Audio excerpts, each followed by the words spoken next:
মহাকাল অর্থাৎ শিবের উপর দাঁড়িয়ে থাকা কালী। এখানে দেখতে পাচ্ছি যে সাপের উপরে যোগাসনে বসে থাকা কালী। আমরা তো দেখেছি চারখানা হাত বিশিষ্ট কালী, এখানে গিয়ে দেখে এলাম দুখানা হাত বিশিষ্ট কালী। আমি যদি জিজ্ঞাসা করি বলো তো বাবা চারখানা হাতের মানে কি, হয়তো উত্তর পাবো কিনা জানি না। ওই যে পূজারি, আমি কাউকে পুরোহিত আখ্যা দেই না, কারণ তোমার হিত বা মঙ্গলের জন্য আমার জন্ম হয়নি। আমার জন্মটা কিন্তু হয়েছিল উজ্জয়িনীতে পাটলিপুত্রে। আমি চাল কলা কাপড় গামছা সোনা দানা খাবার জন্য পশ্চিমবাংলার বুকে এসেছি। আমার জীবটা একটু বড়, আমি পূজারি। সেই পূজারি যখন সংকল্প করেন তখনই কিন্তু উচ্চারণ করেন যে চতুর্বর্গ ফলপ্রাপ্তি কামনার্থে যৎকিঞ্চিৎ ভোগং পূজন মহম করিষ্যামি। অর্থাৎ চারখানা হাতে চারখানা বর্গ ফল দান করছেন। কি একটা ধর্ম, অর্থ, কাম, মোক্ষ। দেখো ধর্মও করা চাই, ছুটে এসছি এখানে। আসতে গেলে অর্থ চাই, গাড়ি ভাড়া দিয়েছি। কাম একটা সংসার করব, বংশ মর্যাদাটাকে টিকিয়ে রাখার জন্যে। লাস্টে আমাকে মুক্তি পেতে হবে, সেই জন্য চারখানা হাত। এবার যদি জিজ্ঞাসা করি বলো তো মা দক্ষিণ পাটা কেন, জানি না বাবা। পক্ষ কটা না তো দুটো, শুক্লপক্ষ কৃষ্ণপক্ষ। এবার যদি জিজ্ঞাসা করি ভাই আয়ন কটা, বলতে পারবো না, জানি অর্থাৎ জানি না। আয়নও দুটো, একটা উত্তরায়ণ একটা দক্ষিণায়ন। কার্তিক মাস থেকে হয়ে যায় দক্ষিণায়ন, আর ওই কার্তিক মাসে হয় কালী পুজো। আজ কি লক্ষ্য করো মা, সূর্যটা তো আর পশ্চিম দিকে ডুবছে না, ডুবছে দক্ষিণ দিকে। ফলস্বরূপ মায়ের পাটা দক্ষিণ। ঠিক আছে, তা কাশীর রাজা চৈত সিং অস্থায়ী একটা মন্দির তৈরি করে পুজো করতে লাগলেন।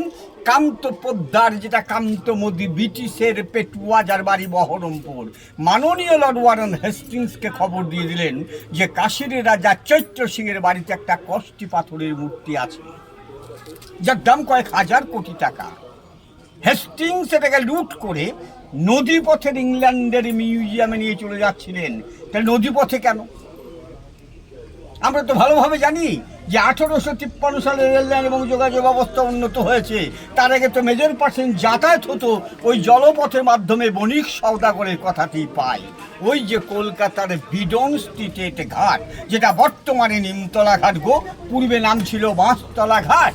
মহারাজ নন্দকুমার সিরাজউদ্দৌলার পতন, এরপরে মির্জাফরের আমলে যখন দেওয়ান, তখন এটাকে ধরে নদীপথে এখানে পাঠিয়ে দিলেন। প্রশ্ন করো ভাই, কলকাতার মতো সেল্টার কমিউনিকেশন থাকতে এই অজপাড়াগ্রামে পাঠালেন কেন? দুটো কারণ। প্রথমত কারণ, ব্রিটিশদের চোখ আড়াল করার জন্য এই গ্রাম বাংলায় ফেললেন। বিশাল জঙ্গল ছিল, বাঘ ভাল্লুক বাস করতো, গোপনীয় স্থান। আর একটা কারণ, ওই নন্দকুমারের জন্মটা পাশে গ্রাম ভদ্রপুর, তাই ভদ্রপুর। কিন্তু মাঝি মল্লারা এটাকে ভদ্রপুরে আটকাতে পারেনি। ওই যে বটগাছটা ব্রাহ্মণী নদীর তীরে একটা গ্রিল দিয়ে ঘেরা আসন, ওটা মায়ের আদি আসন। 1772 সালে নদীপথে নিয়ে এসে ওই আসনে প্রথম নামিয়েছিলেন। তারপরে আসন থেকে মন্দির অবধি এই মাকে 108 স্টেপ বাই স্টেপ এনেছিলেন। 108টা বলি, মোষ, মেষ, ছাগ, চালকুণ্ড, ইক্ষু, পায়রা, কথিত আছে একটা নর বলি। 1772 মেলা থেকে ধরে নিয়ে একটা বাচ্চা ছেলের বলি। ওই ছেলের মা যখন জানতে পারলো যে আমার সন্তানকে বলিদান দেওয়া হয়েছে, কান্নাকাটি করে পড়লেন। দেখা যাচ্ছে সেই সন্তান জীবন্ত অবস্থায় নদীর ঘাট থেকে উঠে আসছে। প্রবাদ বাক্য তর্কে যাব না, চর্মচক্ষু দিয়ে আমি দেখিনি। মা নৈশুলীলা করতেন গো, রাত্রে ঘুরে বেড়াতেন, চোর কাটাটা লেগে থাকতো বাপ কর্তা বাবার কাছ থেকে শোনা কথা। আমি কিন্তু দেখিনি এবং তর্কেও আমি যেতে পারবো না। আর এই যে মন্দিরটা, এটা অষ্টকোণ আকৃতি মন্দির। থাকো 8টা কোণ কেন জিজ্ঞেস করবে না? এই যে মূলাধার পৃথিবী, 4খানা পদ্মে পাপড়ি আছে। বাস করছেন ব্রহ্মা, বিষ্ণু, সরস্বতী, হেরম্ব, স্বাধিষ্ঠান জলাধার, 6খানা পদ্মে পাপড়ি আছে। মণিপুর 8খানা পদ্মে পাপড়ি আছে। সে অষ্টদল পদ্মের উপরে মা যোগাসনে বসে আছেন। এটা এক রাত্রিতে ইনকমপ্লিট অবস্থায় মহারাজ নন্দকুমারের ছেলে গুরুদাস রায় 1772 সালে প্রতিষ্ঠা করেছিলেন।